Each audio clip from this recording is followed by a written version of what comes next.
जाओ, ऋषि मृकेंडु पुत्र मार्कंडे के प्राण लेकर आओ। जो आज्ञा महाराज।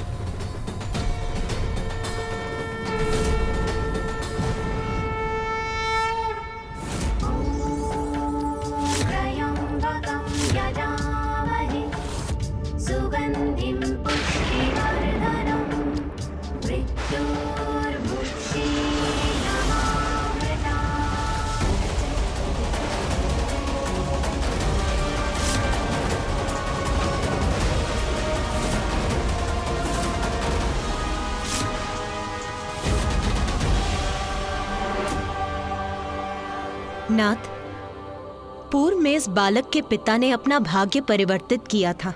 संतानहीन होना उनकी नियति थी। फिर भी उन्होंने इस पुत्र को प्राप्त किया और अब यह बालक अपने भाग्य को एक नवीन दिशा देकर ही रहेगा।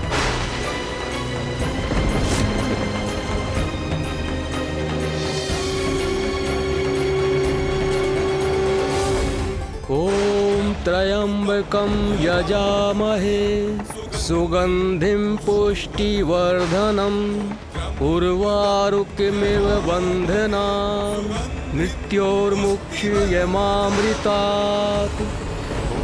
ऋषिपुत्र, ऋषिपुत्र, ऋषिपुत्र, हम यमलोक से आए हैं, यमराज के दूत हैं। तुम्हारी आयु समाप्त हुई, हम तुम्हारे प्राण हरने आए हैं।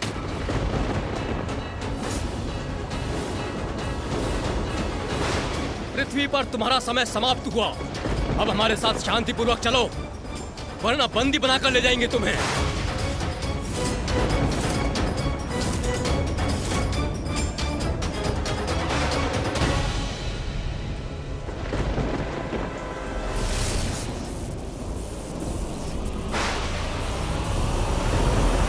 तुम्हें पर्याप्त समय और चेतावनी दे चुके हैं हम। यदि शांतिपूर्वक नहीं चलोगे तो हम तुम्हें इस पाश से बांधकर यमलोक ले जाएंगे।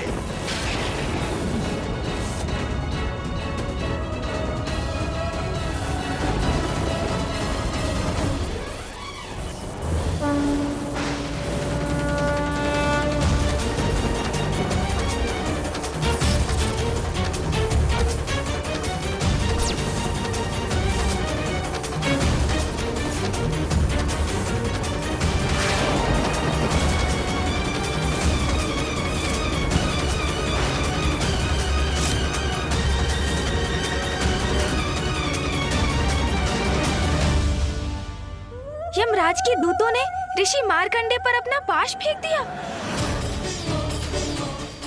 तो क्या वो उन्हें बंदी बनाने में सफल हुए? क्या वो उन्हें यमलोक ले जाने में सफल हो गए माता? ऋषि मार्कंडेय तो यहाँ उपस्थित हैं, अर्थात गणेश के प्रश्न का उत्तर तो स्पष्ट है। कहो कार्तिकेय, तुम्हारे अनुसार क्या है गणेश के प्रश्न का उत्तर? वो यमदूत क्या बालक मार्कंडेय को बंदी बनाने में सफल हुए होंगे?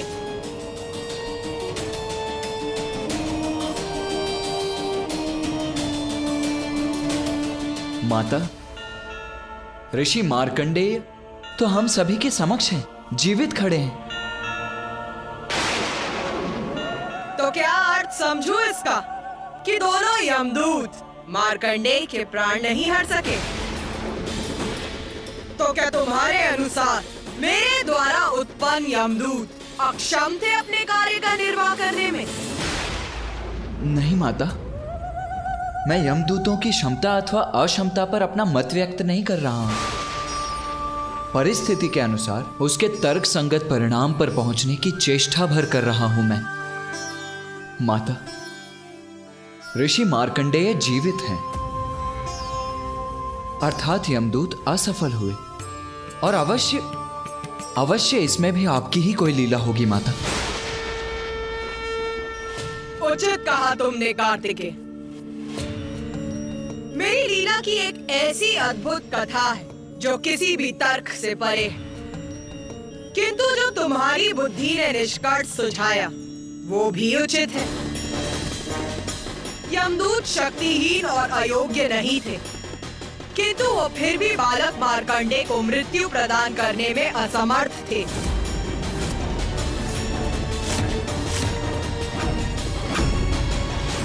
ये कैसे हुआ माता?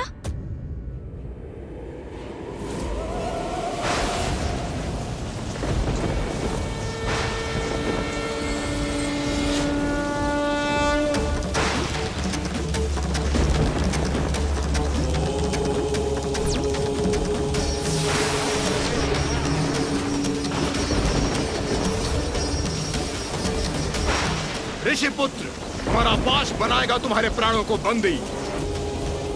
यमदूत हैं हम, तुम्हारी आत्मा को अपने साथ अवश्य ही लेकर जाएंगे।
नाथ, आपने देखा ना, अपने पिता ऋषि मृकेंडु के समान बालक मार्कंडेय भी अपने भाग्य को एक नवीन दिशा देगा।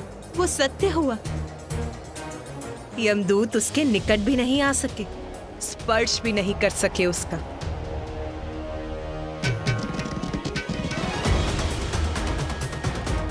उमा, जन्म और मरण सृष्टि का शाश्वत सत्य है। सृष्टि के सत्य को असत्य में परिवर्तित करना, किसी को मृत्यु से मुक्ति प्राप्त होना सहज नहीं, अत्यंत कठिन है, कदाचित असंभव ही है। इसलिए उसकी मिथ्या आस त्याग दो प्रिय।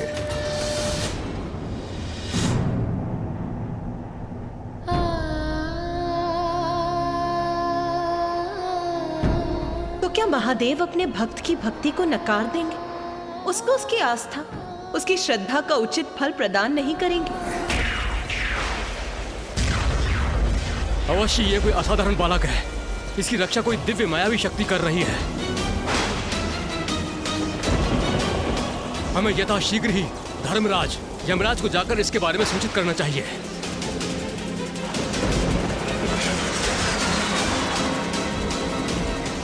नाथ, बालक मार्कंडेय इतनी श्रद्धा और भक्ति से आपके मंत्र का जाप कर रहा है, तो उसकी प्रार्थना व्यर्थ नहीं जा सकती।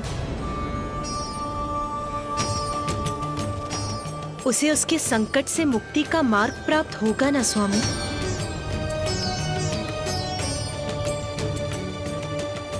मैं आपको मिथ्या आस नहीं दे सकता प्रिय।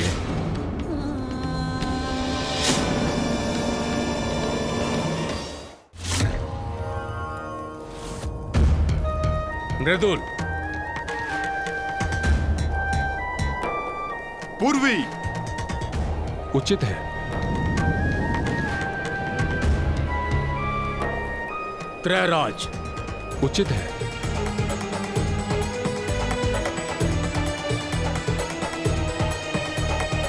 और मार्कंडे, बालक मार्कंडे का ही अंतिम नाम है आज की सूची में। कहां है उनके प्राण? मैंने कहा मार्कंडे के प्राण कहां हैं? चित्रगुप्त जी महाराज, हम मार्कंडे को लेने अवश्य गए थे, किंतु क्षमा कीजिए महाराज, हम उसे लाने में असमर्थ रहे।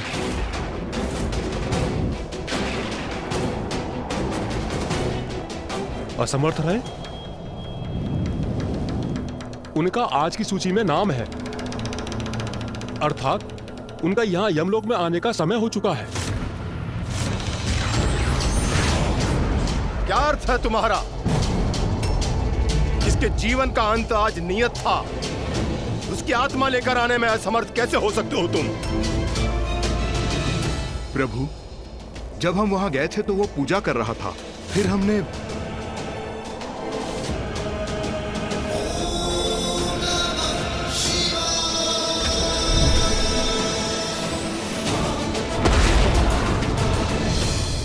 ये कैसे हो सकता है? यदि मार्कंडे की मृत्यु आज नियत है तो मेरे यमदूतों को उसकी आत्मा यमलोक लाने में कोई कठिनाई नहीं होनी चाहिए। हम भी इसी विश्वास के साथ वहां गए थे यमराज, किंतु हमारा वो पाश उसे बंधक बनाने में असमर्थ रहा। ऐसा प्रतीत होता है कि कोई दिव्य शक्ति सुरक्षा कवच बनकर उसकी सुरक्षा कर रही है। ऐसा पूर्व में कभी नहीं हुआ। प्रभु, कहीं ऐसा तो नहीं कि ये यमदूत उस बालक के प्राण को इसलिए नहीं ला पाए क्योंकि माता भैरवी द्वारा निर्धारित नियमों के अनुसार संतों ऋषियों की आत्माओं को लेने आपको स्वयं जाना चाहिए। मैं पूर्व भी आपसे ये निवेदन कर चुका हूँ, किंतु चित्रगुप्त जी, इसका उत्तर हम पहले भी दे चुके हैं। यदि प्रत्येक ऋषि और संत के प्राण हम स्वयं लेने जाएंगे तो यमलोक की व्यवस्था कौन संभालेगा? कोई भी शक्ति, साधारण हो या असाधारण, दिव्य हो या मायावी, मेरी शक्ति को काटकर मृत्यु को नहीं टाल सकती। आयु पूर्ण होने पर स्वयं ब्रह्मदेव भी मेरे अर्थात धर्मराज यमराज के कार्य में बाधा नहीं बन सकते।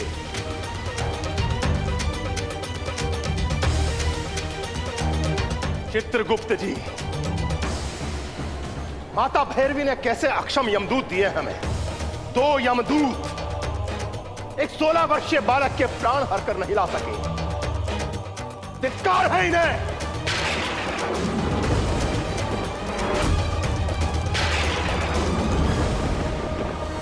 एक 16 वर्षीय तुच्छ बालक के प्राण लेने स्वयं यमराज को जाना होगा। तो क्या लाभ है इन यमदूतों का? मैं स्वयं जाऊंगा, तनिक मैं भी तो देखूं कौन सी पूजा कर रहा है ये बालक मार्कंडे। सब व्यर्थ है। मेरे समक्ष किसी पूजा का कोई लाभ नहीं, कोई लाभ नहीं।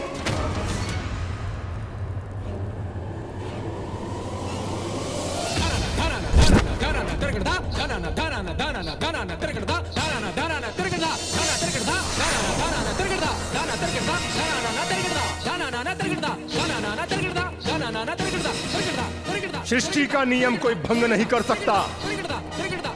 मेरी शक्ति को कोई चुनौती दे, वो भी एक तुच्छ बालक, कदापि स्वीकार नहीं करूंगा, कदापि नहीं।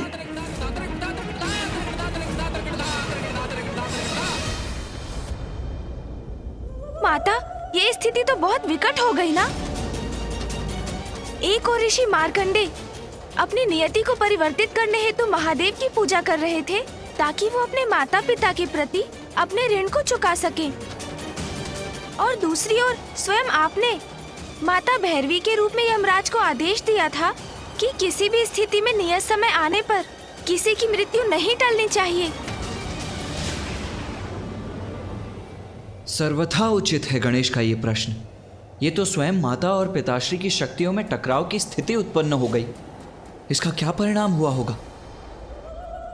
माँ, इस दुविधा का क्या समाधान था? मृत्यु के नियम तो आपने ही निर्धारित किए थे और ऋषि मार्कंडे उन्हीं नियमों को भंग करने के लिए पूजा कर रहे थे।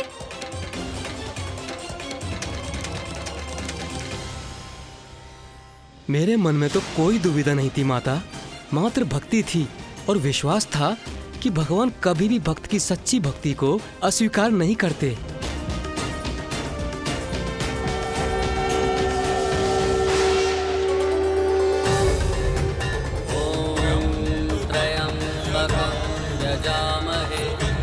सुगंधिं पुष्टिवर्धनम् उर्वारुकमिव बन्धनामृत्येन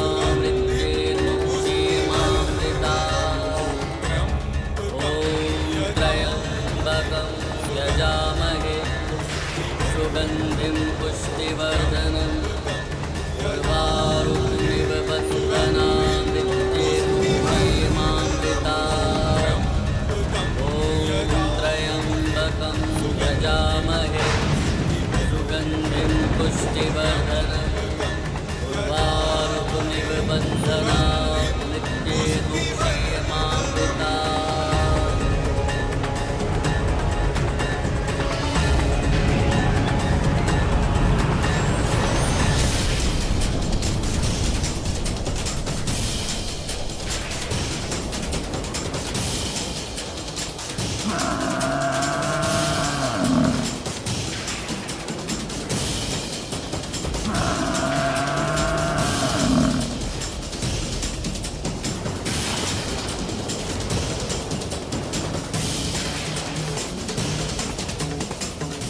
मृत्यु के पास से कोई सुरक्षित नहीं, यही सृष्टि का नियम है।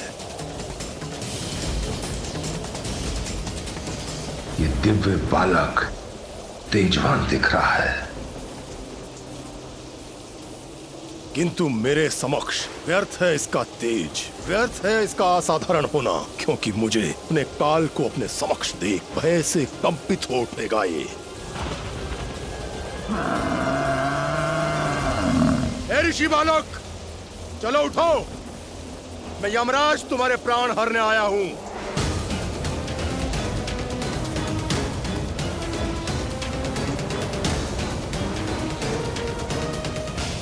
इस बालक का इतना दुस्साहस, मेरी अवहेलना कर रहा है ये। क्या इसे ज्ञात नहीं, इसकी कोई युक्ति, इसका कोई उपाय इसे मुझसे रक्षित नहीं कर सकता। तुमने सुना नहीं बालक, अपनी मृत्यु से अपनी रक्षा करने की तुम्हारी ये युक्ति, तुम्हारी ये पूजा सब व्यर्थ है। चलो उठो और चलो मेरे साथ।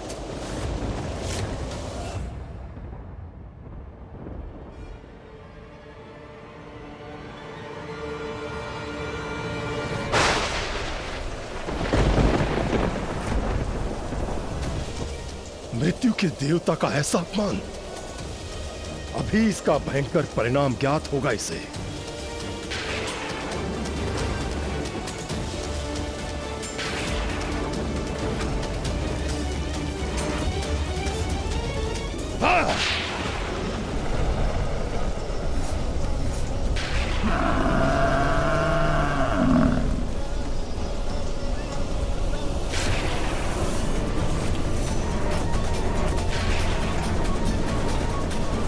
मृत्यु का समय आने पर प्राणी के प्राण हरने से कोई मुझे नहीं रोक सकता, कोई भी नहीं।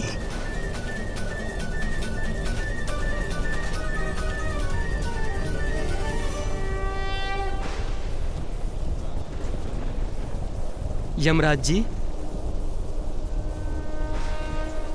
मैं अपनी पूजा में इतना लीन था कि मुझे यहाँ आपकी उपस्थिति का भान ही नहीं हुआ। मेरा प्रणाम स्वीकार कीजिए। आयुष्मान।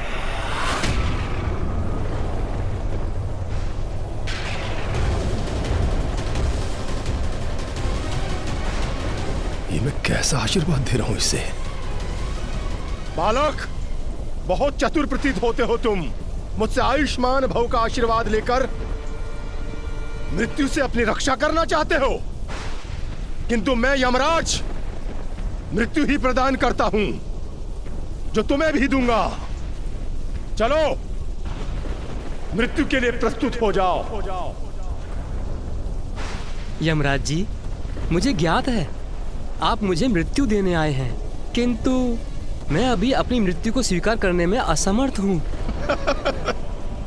क्षमा कीजिए, तुम अपनी मृत्यु स्वीकार करने में असमर्थ हो तो कदाचित मुझे बाद में आना चाहिए, है ना?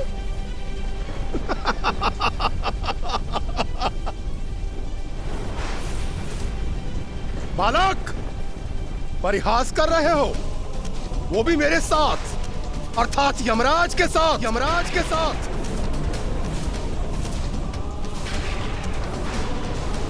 मूर्ख बालक, अपनी मृत्यु कोई भी स्वीकार नहीं करता, किंतु मृत्यु किसी स्वीकृति की प्रतीक्षा नहीं करती। ये तो तुम्हारा सौभाग्य है कि मैं स्वयं लेने आया हूं तुम्हें। अब मेरा समय व्यर्थ मत करो और चलो मेरे साथ। यमराज जी, मैं अपने माता पिता का एकमात्र पुत्र हूँ। यदि मेरी मृत्यु हुई तो वे निपट अकेले रह जाएंगे। उनके पुत्र होने के नाते उनकी सेवा कर उनका ऋण चुकाने का दायित्व मुझे पूर्ण करना है। मुझे अपने लिए नहीं किंतु अपने माता पिता के लिए जीवित रहना है। मैंने उन्हें वचन दिया है कि मैं अवश्य उनके पास लौटूंगा। ए बालक, मुझसे छुटकारा पाने की तुम्हारी ये युक्ति कदापि सफल नहीं होगी।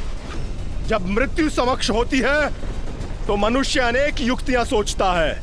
तब तुम तो क्या, मैं ब्रह्मदेव और इंद्रदेव की भी नहीं सुनता। सहस्त्रों चक्रवर्ती राजाओं के प्राण हर चुका हूं मैं। मुझसे कोई नहीं बच सका और ना ही बच सकेगा। तो आप अपना कर्तव्य निभाइए यमराज जी।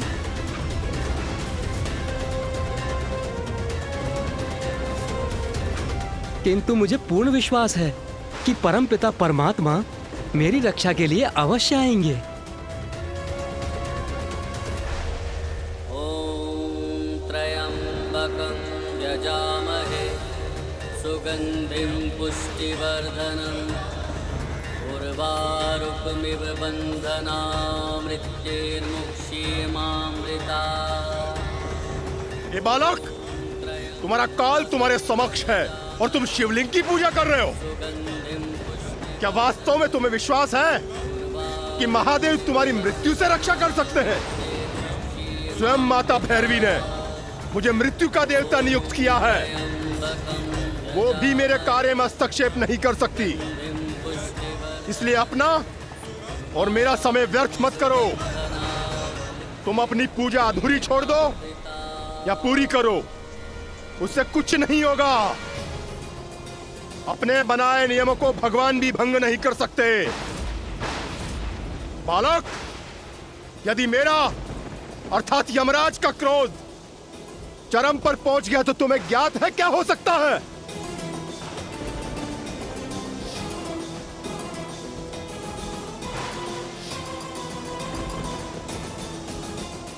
यमराज जी, मैं किसी भी प्रकार आपका अपमान करने का इच्छुक नहीं, किंतु आपने मुझसे एक प्रश्न पूछा है जिसका उत्तर है चंद्रशेखर चंद्रशेखर चंद्रशेखर रक्ष मां। चंद्रशेखर चंद्रशेखर चंद्रशेखर पाहि मां। रत्नसानुशरासनं रजताश्रीनिकेतनं। स्वामी, आपका भक्त आज स्वर में आपको पुकार रहा है, आपसे अपनी रक्षा की गुहार लगा रहा है। महादेव को अपनी रक्षा का मार्ग बनाना चाहता है ये, किंतु मृत्यु से इसकी रक्षा तो महादेव भी नहीं कर सकते। पदाम्बुजद्वयशोभितं भानलोचन जात पावक तत्र मन्मत्र विग्रहं भस्मदिग्धकलेवरं भवनाशनं भवं व्ययं चंद्रशेखरमाश्रये।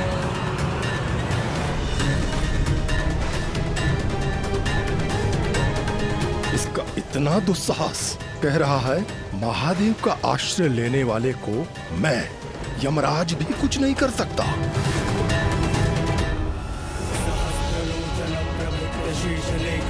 नाथ, आपने मुझसे कहा था कि मैं मिथ्या आस ना रखूं, किंतु मेरी आस मिथ्या नहीं, विश्वास है मेरा। जब मार्कंडे उनमें अपना आश्रय ढूंढ रहा था जिनके मस्तक पर चंद्रमा विराजमान है, जिन्होंने रत्न जड़ित पर्वत सुमेरु को अपना धनुष बनाया, जो रजत के पर्वत हिमालय पर वास करते हैं,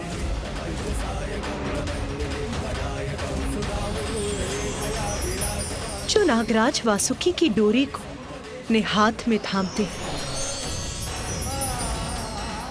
जिन्होंने स्वयं भगवान विष्णु को अपना बाण बनाकर त्रिपुर का दाह किया,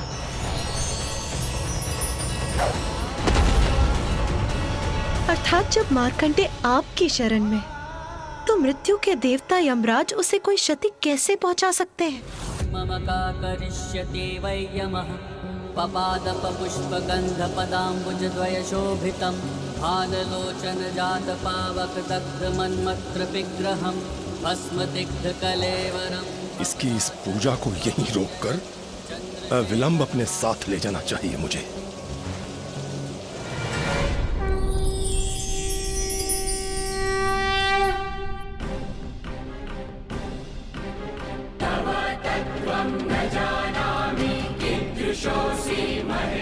मेरी आस तो अभी भी स्थिर है नाथ, क्योंकि मार्कंडे आप में अपना आश्रय ढूंढ रहा है। वो जिनके चरण कमल मंदार आदि सुगंधित कपाल का वृक्षों के पंच पुष्पों से सुशोभित है, जिन्होंने अपने भाल में स्थित त्रिनेत्र से कामदेव को भस्म कर दिया था, जो स्वयं भस्म में रमाए हुए, जो जीवन के समस्त दुखों का नाश करते। जब मार्कंडे स्वयं आप से रक्षा की गुहार लगा रहा है, तो मृत्यु की देवता यमराज भी उन्हें क्या क्षति पहुंचा सकते हैं?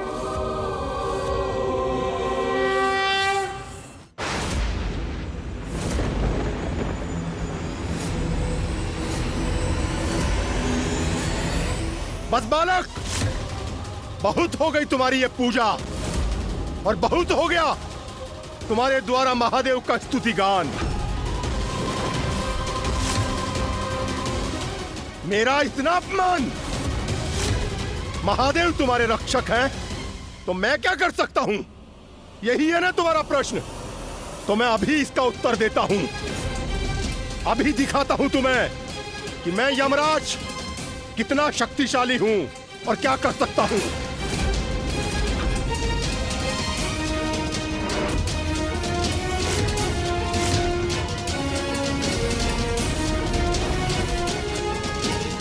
ये पाश स्वयं माता भैरवी ने मुझे प्रदान किया था।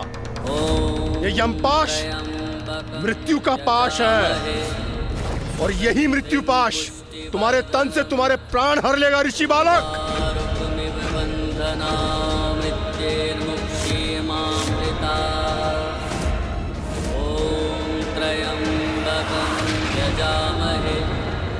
सुगंधिं पुष्टिवर्धनम् उर्वारुकमिव बन्धनामृत्यैर्मुक्षीमामृता। और स्मरण रहे, इस मृत्यु पाश से किसी की रक्षा संभव नहीं है। पुष्टिवर्धनम् उर्वारुकमिव बन्धनामृत्यैर्मुक्षीमामृता। महादेव, यमराज के मृत्यु पाश से मेरी रक्षा कीजिए प्रभु, मेरी रक्षा कीजिए महादेव। महादेव, महादेव, ओम त्र्यंबकम यजामहे सुगंधिम पुष्टि। ये किस प्रकार के मंत्र का उच्चारण कर रहा है? कोई भी मंत्र उच्चारित कर लो, तुम्हें मृत्यु से रक्षित कर ले, ऐसा कोई भी मंत्र नहीं है बालक। त्र्यंबकम यजामहे सुगंधिम पुष्टि वर्धनम।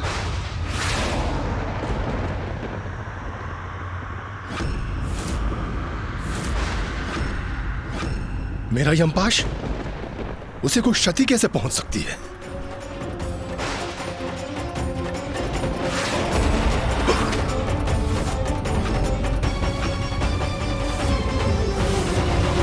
इतना दुस्साहस यमराज का कि उन्होंने भक्त और भगवान दोनों पर अपना पाश चलाने का दुस्साहस किया।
माता, अपने इस दिव्य अद्भुत रूप में माँ और पिताश्री ने अपने भक्तों को अभयदान देने के साथ क्या यमराज को भी दंडित किया?